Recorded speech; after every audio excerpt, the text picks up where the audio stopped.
4번 이준석입니다. 지난 27일 제3차 대선 토론에서 저는 인권 변호사 출신 권영국 후보에게 질문했습니다.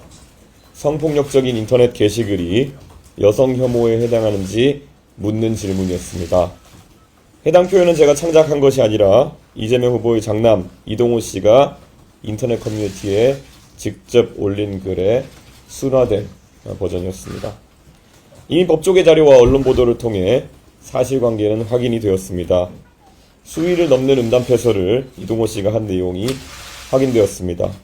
이동호 씨는 지난해 정보통신망법 등 위반으로 벌금 500만 원을 선고받았습니다. 저는 이동호 씨의 게시글 중 하나를 비교적 가치 중립적인 단어로 바꿔 인용했지만 워낙 심한 음담패설에 해당하는 표현들이라 정제하고 순화해도 한계가 있었습니다.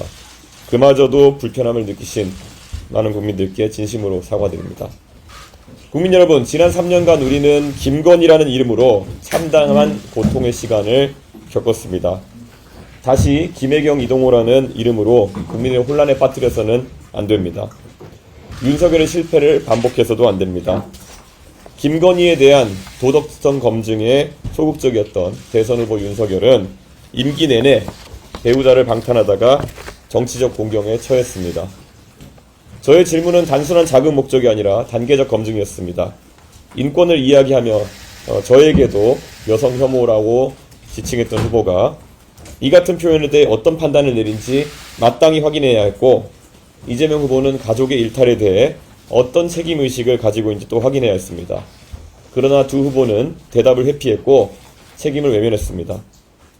가장 심각한 문제는 이재명 후보입니다. 이동호 씨는 저급한 혐오 표현 외에도 2년 가까이 700회 넘게 총 2억 3천만 원 정도의 불법 도박 자금을 입금한 기록이 나왔습니다. 이재명 후보가 이를 모르고 있었다면 무관심이거나 무능일 것입니다. 그런 인물이 과연 나라를 맡을 자격이 있겠습니까? 이재명 후보는 토론 자리에서 이러한 검증을 신변잡기라며 덮으려고 했습니다. 그러나 대통령 후보자에 대한 검증은 사생활의 문제가 아니라 공적 책임의 연장선입니다. 저는 그 점을 분명히 하고자 합니다. 저에 대한 검증 역시 얼마든 환영합니다.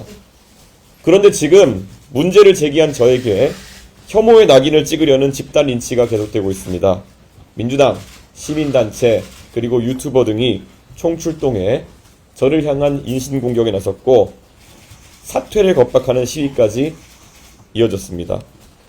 상식의 눈높이에서 묻고 싶습니다. 제가 한 질문 가운데 어디에 혐오가 있습니까? 정말 성범죄자로 지탄받아야 할 사람은 누구입니까? 이것이 이재명 후보가 더욱 막강한 권력을 갖게 되었을 때 우리가 마주하게 될 미래입니다. 표현의 자유, 검증의 의무는 사라지고 집단으로 가해지는 린치와 권력에 대한 충성만 남게 될 것입니다. 하지만 저는 굴복하지 않습니다. 진실을 덮으려는 시도에는 단호히 맞설 것이며 법적 책임도 함께 묻겠습니다.